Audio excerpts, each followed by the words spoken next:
చేయవలసినటువంటి అంతిమ సంస్కారాన్ని చేయమని ప్రేరేపణ చేశాడు.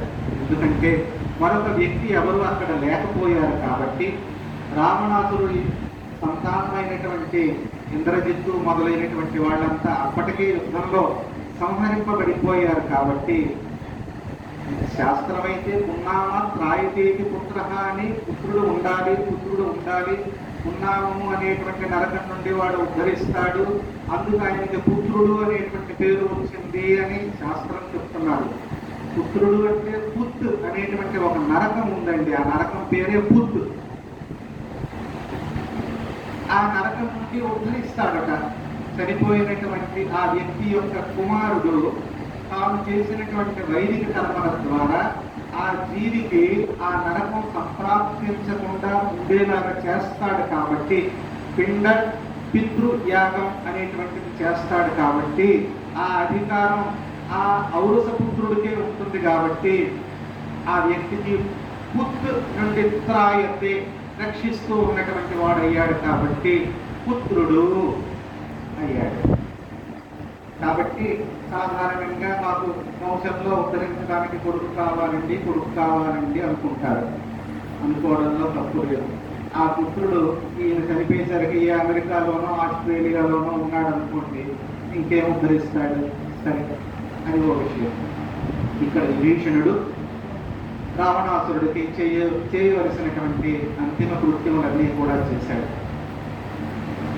సీతాదేవికి సందేశాన్ని పంపించాడు హనుమ ద్వారా.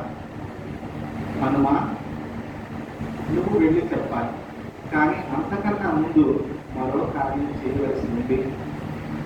విభీషణుడు నేనైతే సముద్ర తీరంలో ఆమలి ఒడ్డుని పట్టాభిషేకం అయితే చేసేశాను, కానీ ఇక్కడ లంకాపుర వాసులకి విభీషణుడు రాజు అనేటువంటి విషయం తెలియదు.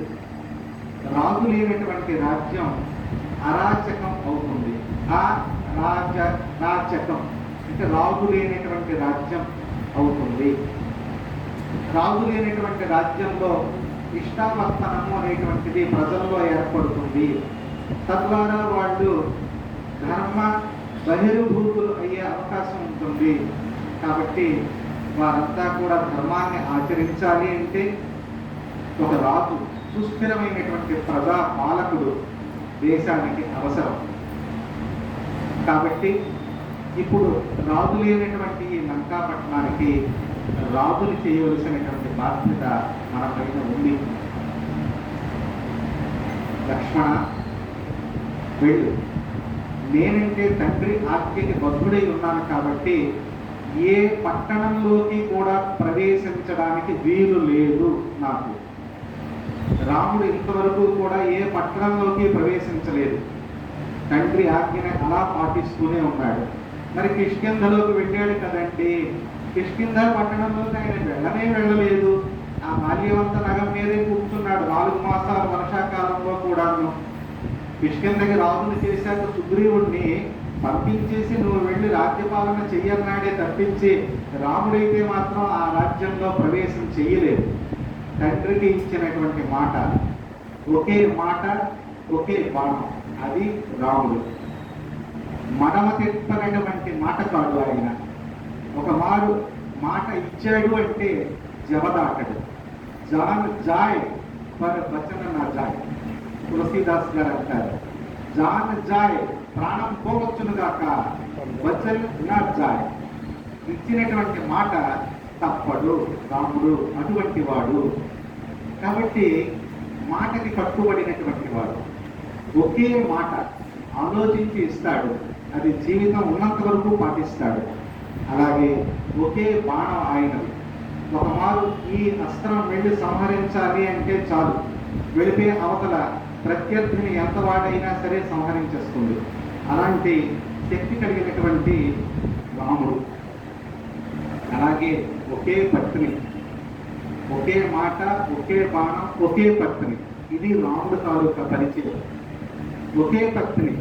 అటు సీతాదేవిని అడవులకి నిండు గర్భిణిగా ఉన్నప్పుడు విడిచిపెట్టేసి తర్వాత ఏమైందో అతను కూడా తెలుసుకోలేకపోయినప్పటికీ సరే చారుల ద్వారా ఎక్కడ ఉన్నారో తెలుసుకున్నా సరే యాగాన్ని, అశ్వమేధ యాగాన్ని చేయవలసినటువంటి సందర్భం వచ్చినప్పుడు పక్కనే భార్య లేకుండా యజ్ఞయాగాది కర్మలు చేయకూడదు. కాబట్టి వశిష్ఠాది మహర్షులందరూ కూడా ప్రేరణ కావిస్తారు రామచంద్రుడికి. ద్వితీయ పక్కన లేకుండా, అంటే భార్య పక్కన లేకుండా, భార్యకి ద్వితీయ అనే పేరు ఉందండి.